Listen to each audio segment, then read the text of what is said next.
Most people don't notice when it starts. One thought leads to another. A message goes unanswered. A strange look from someone at work. A payment that's late.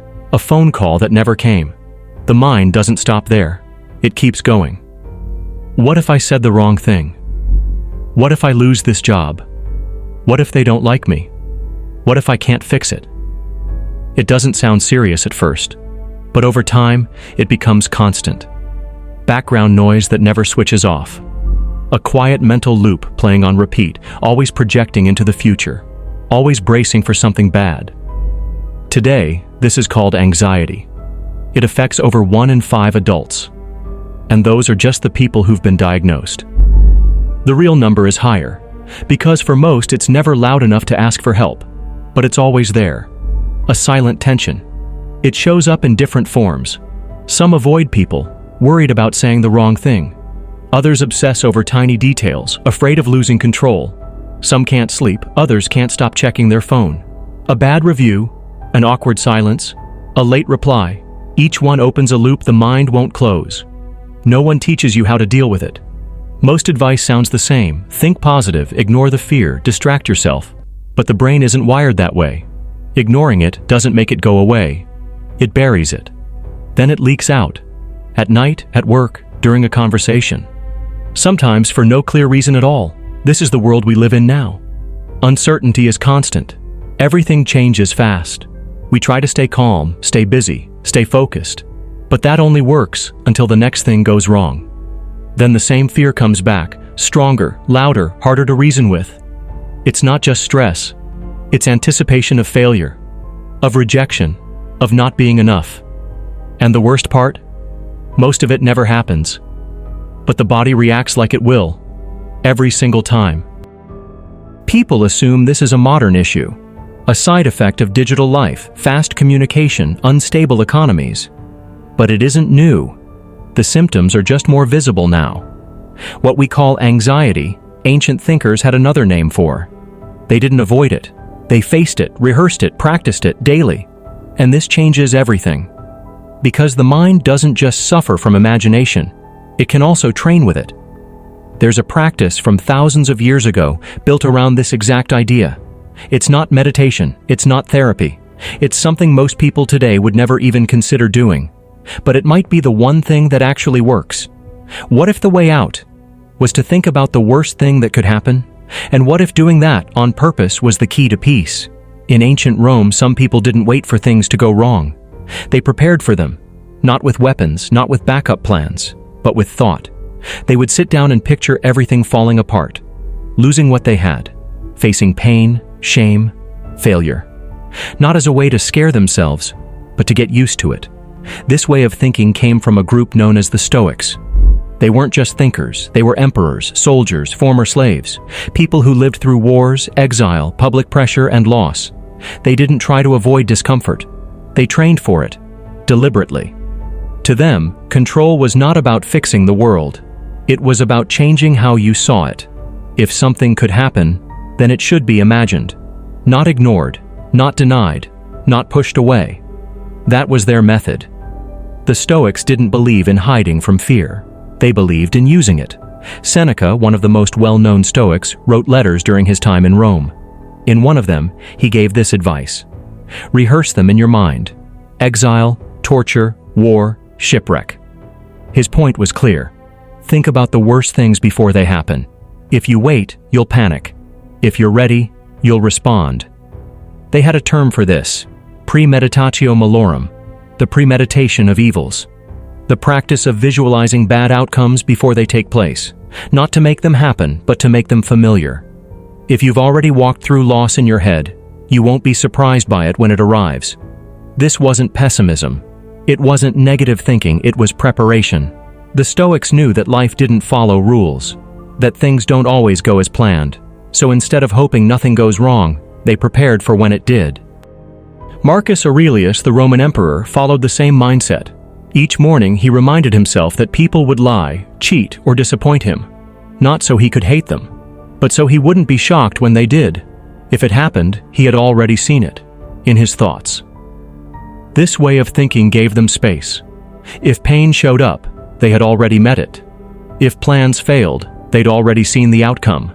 If something was taken away, they had already let go of it, in their imagination. To the Stoics, this was strength, not muscle, not power, not wealth, but the ability to stand still when things fall apart. And that ability wasn't natural, it was practiced. They didn't call it anxiety. They didn't talk about stress. They saw life as unstable and they built habits to handle it. And this habit, premeditatio malorum, was one of the most important ones. Seneca was born into wealth. He was educated in philosophy, law, and rhetoric. But he didn't have an easy life. At one point, he was exiled by the emperor to a remote island.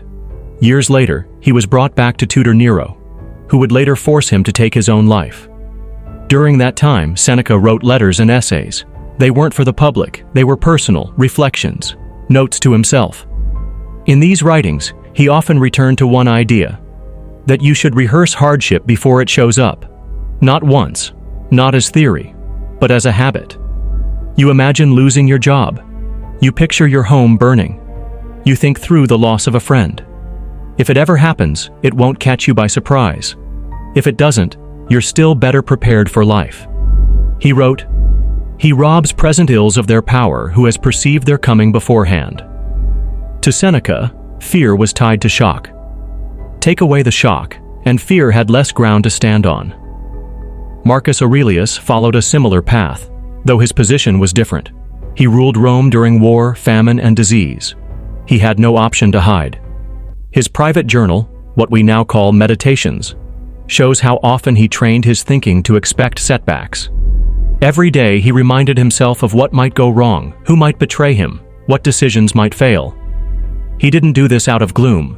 He did it to stay level. If it happened, fine. He'd already pictured it. If it didn't, good. But he wouldn't base his mood on luck.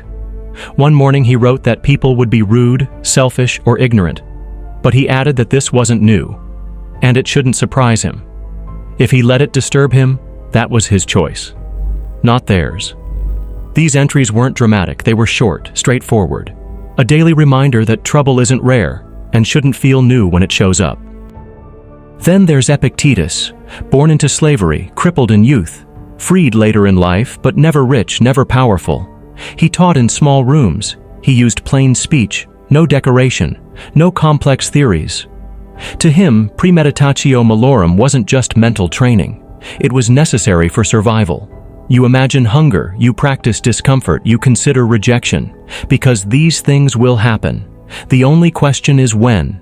If you think you're safe from them, you've already made yourself weak. He would tell students, don't just read, practice, don't just understand the words, apply them. His talks weren't about how the world should be.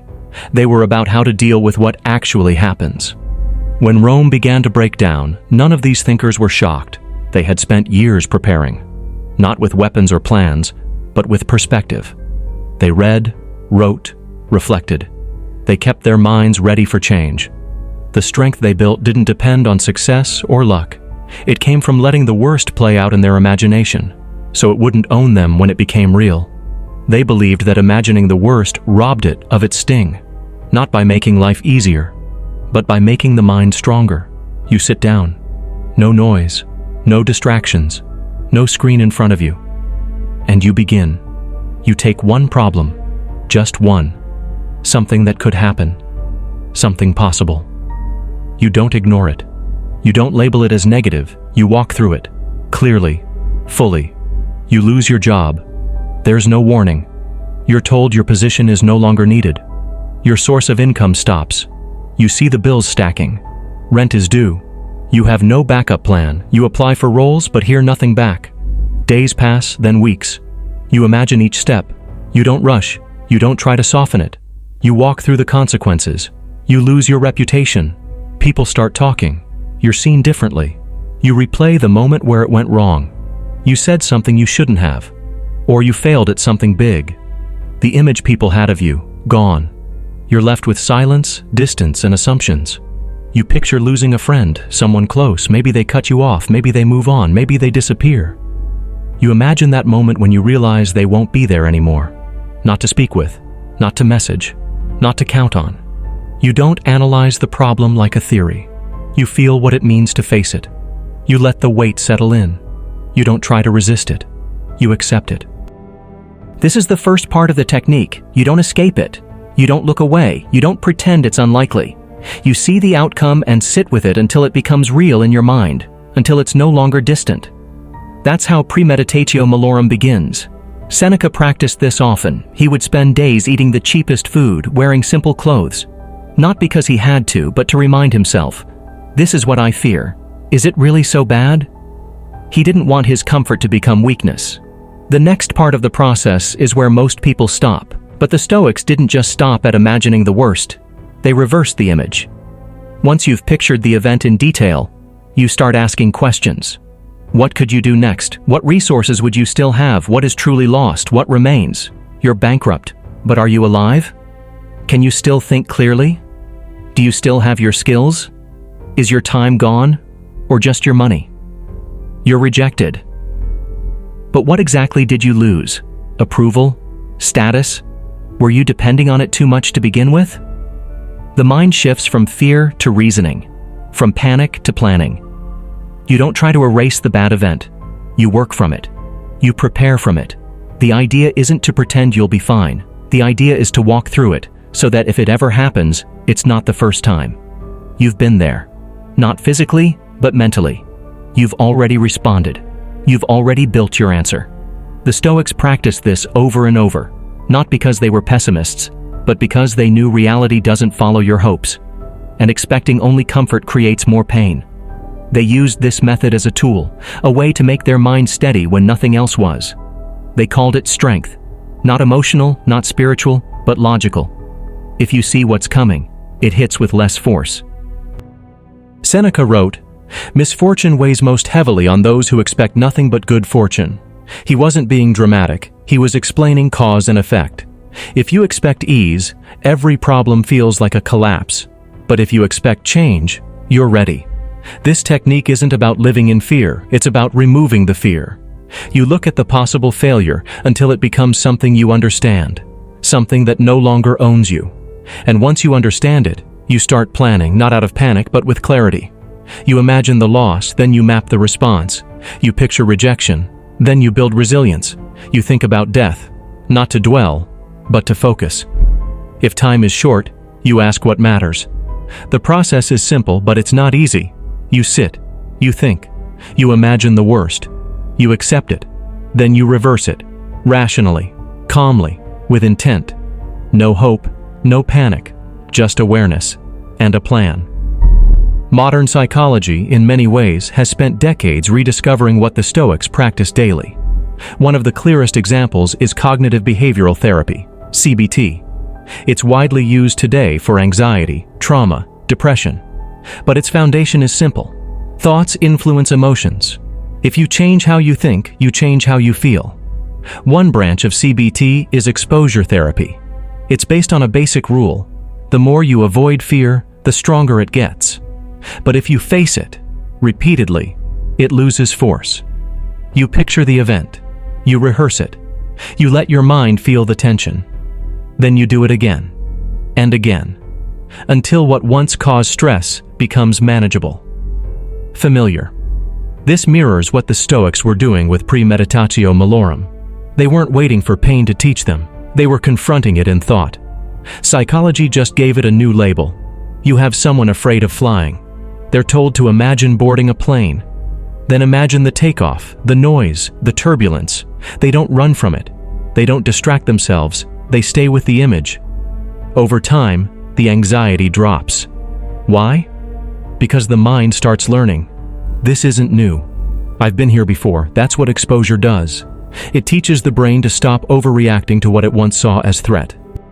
Modern neuroscience goes further. It's found that the brain doesn't only react to what's real, it reacts to what it thinks will happen. The brain predicts danger before it shows up, and those predictions shape behavior. Pain itself is uncomfortable, but it's the anticipation, the buildup, that often makes it worse. When we expect pain, our brain starts firing warning signals. The body tightens, hormones spike, focus narrows. And if the pain doesn't come, those signals don't disappear instantly. The brain was still activated, still stressed, still primed. This shows up in experiments. Subjects are told they might receive a shock. Some do, some don't. But those who expect it, even if it never arrives, still show high stress levels. The mind doesn't wait for proof. It acts on possibility. That's where premeditatio malorum comes in. Instead of letting the brain panic at unknowns, it brings the unknowns forward. Instead of avoiding fear, it engages with it, directly, on purpose. When a person visualizes loss or rejection or failure, they're not causing harm, they're building familiarity. The brain begins to rewire. It stops treating these events as total threats. It starts seeing them as survivable, and that's the link to resilience. Modern psychology defines resilience as the ability to adapt after stress. But adaptation comes from preparation. People who face discomfort, mentally or physically, tend to recover faster, not because they're stronger by nature, but because their mind has fewer surprises to process. A soldier, a surgeon, a firefighter, they rehearse problems long before they happen. In drills, in simulations, in their thoughts. So when it does happen, it's not entirely new. Their training included failure, and they knew what came next. That's the same idea Stoics followed. The battlefield may look different, but the training isn't. Visualize what could go wrong, accept it, then plan from it. Dopamine plays a role too. It's not just a reward chemical, it's linked to prediction. When the brain expects a reward and gets it, dopamine spikes. But if the reward doesn't come, levels crash. Same with pain. If we expect something painful and it doesn't happen, dopamine rises, relief.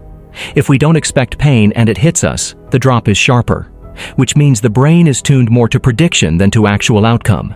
Pain hurts, but surprise pain hits harder. Fear itself may not be tied to reality. It's tied to uncertainty. This is what Stoics trained out of themselves. They didn't let their brains sit in guesswork, they laid it all out, worst case, step by step. So nothing caught them off guard. Their stress didn't come from shock, because they had removed it through mental exposure. Psychology caught up later. CBT, exposure therapy, stress inoculation, it all rests on the same base. That the mind can be trained, not to eliminate pain, but to expect it and handle it. So 2,000 years before psychology formalized any of this, Stoics were practicing it. They didn't have scans, they didn't have terms like neuroplasticity, but they saw patterns, they tested ideas, and they found that fear, when imagined and accepted, had less control. Modern science didn't invent this, it just confirmed what had already been proven through lived experience. People hear about this practice and they ask the same thing. Isn't this just being negative? Isn't this just another way of stressing yourself out? They hear the idea of imagining failure, loss, rejection, and they assume it means focusing only on problems, that it's about fear, or worry, or even expecting the worst in everything. But they're missing the point. This isn't worry. Worry is when your thoughts run wild without aim. It's scattered. It feeds on uncertainty. It plays the same loop, but never moves forward. This isn't that. This is structure. It's focus. You take the thing you fear and you bring it into view. Not to suffer from it, but to see it clearly and to prepare. There's a difference between catastrophizing and training. A firefighter walks into smoke-filled buildings on purpose, not because he wants to, but because he has to. That's the only way he can respond when it's real. Practice conditions the mind to stay effective under pressure. That's not pessimism, that's readiness. An astronaut doesn't wait for problems in orbit to figure out what to do. They train for malfunctions, system failures, emergency landings. Hundreds of hours are spent rehearsing disaster, not because they want it to happen, but because they know what's at stake if it does, and they know what's possible if they're not prepared. That's what premeditatio malorum is. It's mental training. It's testing your thinking against failure, before failure shows up. When Seneca imagined exile, or torture, or poverty, he wasn't inviting it. He wasn't obsessed with pain.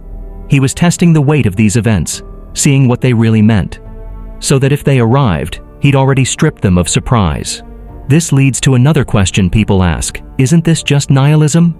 Doesn't imagining the worst just make life feel pointless? But that's where the Stoics separated themselves. A nihilist looks at suffering and says nothing matters. A Stoic sees suffering as part of the system and says, understand it, prepare for it, then keep moving. It's not about expecting everything to go wrong. It's about knowing what to do when it does.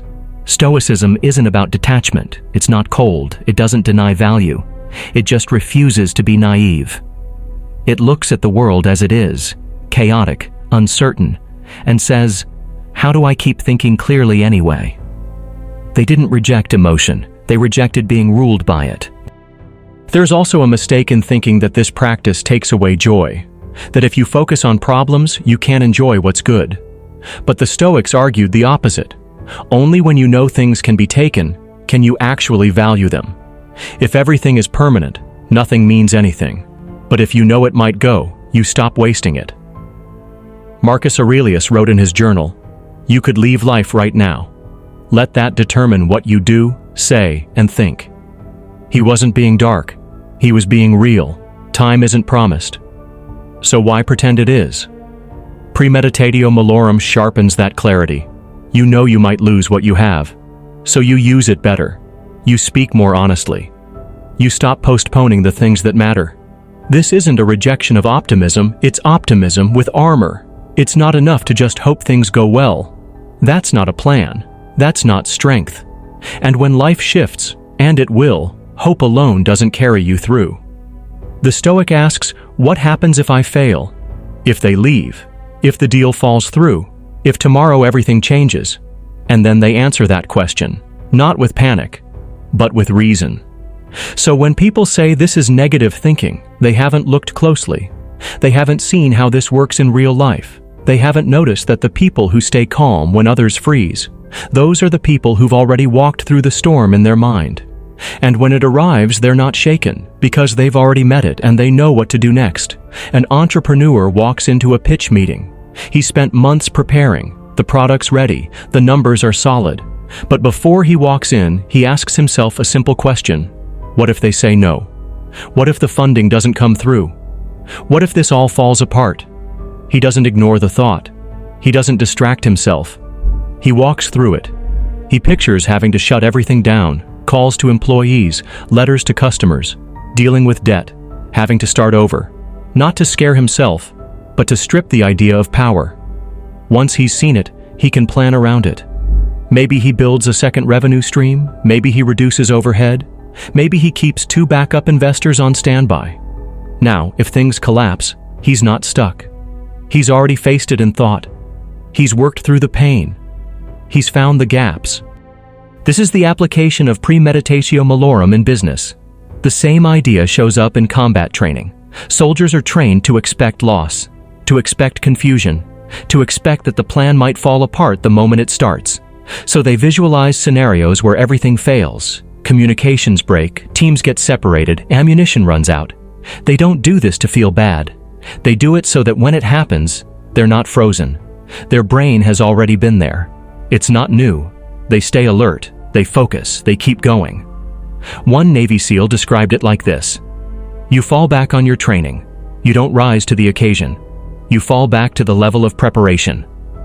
Mental preparation isn't optional when the stakes are high, it's required. If you're caught off guard, time is lost, and time costs lives. Athletes use the same technique.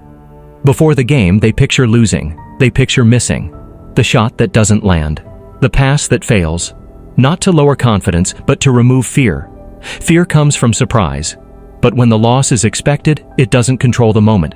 They've seen it already, so they move on faster, reset, focus, keep playing.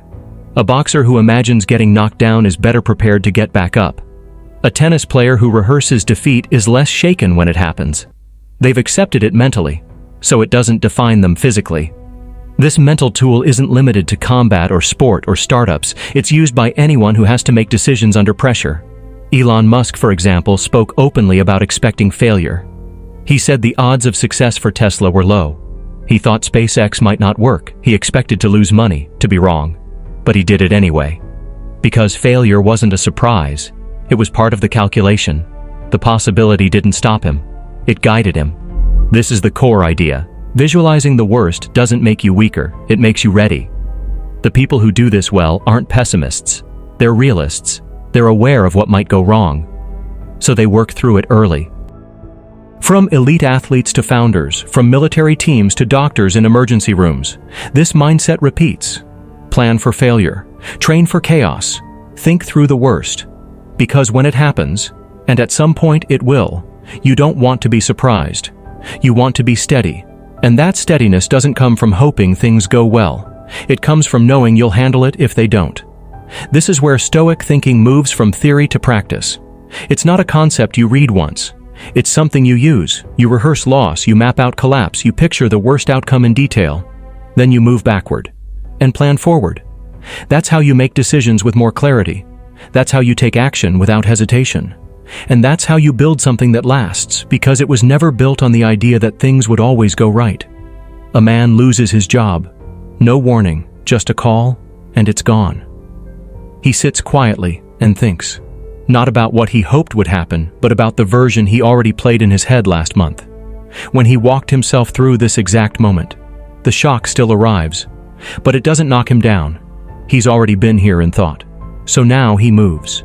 He updates his resume that day, sends emails, cuts spending. The pain didn't disappear, but it didn't control him either. It's fuel now. That's what happens when fear is expected. It doesn't vanish. It shifts. You're still hit, but you decide what you do with it. You regain control by walking into it on your own terms, before it shows up uninvited. This is how the Stoics built their strength. Not by avoiding discomfort, but by choosing to meet it early. When you imagine your losses before they come, you take back the power that fear has over you, because fear thrives in the unknown. But once you've looked at it directly, it loses leverage. Control in Stoic terms doesn't mean avoiding pain. It means responding to it rationally, knowing that whatever hits you, it doesn't define you. You define how you answer. And that's where the next layer comes in: detachment. You're not your success, you're not your failures, you're not the raise, the house, the win, the loss. You're the one watching it happen. You observe the events, you notice the outcomes, but you don't tie yourself to them. This is what Marcus Aurelius trained himself to do. When things went well, he reminded himself it could all fade. When they went wrong, he told himself it didn't matter, because none of it was truly him. His job was to act with reason, with purpose. That's it. You don't ignore what happens. You just refuse to let it control who you are. And when you do that, something interesting starts to happen. You stop fearing hardship. You use it. This is what we now call anti-fragility. Not just endurance, but improvement through stress. It's the idea that struggle can shape you into something sharper. Glass breaks when it's dropped. Muscles grow when they're strained. People, when they apply Stoic thinking, become tougher after failure, stronger after loss, smarter after setbacks. But that only happens when the experience doesn't catch them off guard. If you're surprised, you panic. If you've prepared, you adapt. A teenager applies this when she gets rejected from her dream college. Instead of shutting down, she looks at what's next. She already thought about this moment. She's not thrilled, but she's not frozen.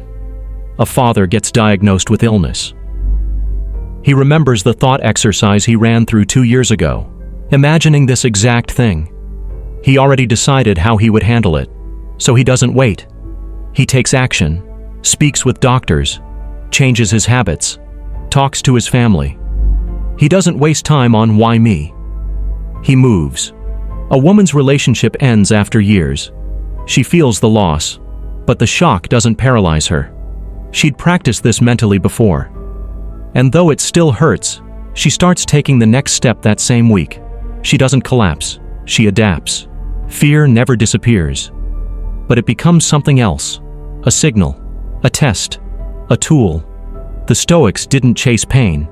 They didn't enjoy it, but they didn't flinch from it either. They trained for it, they faced it before it showed up. So when it did, they were ready. When you expect hardship, you don't just cope, you grow. You take what was meant to break you, and you shape it into something better. That's why this works, because it's not a mental trick, it's not a motivational quote. It's a structured way to face what life throws at you, and not just survive it, but get better because of it. You feel more in control because you are.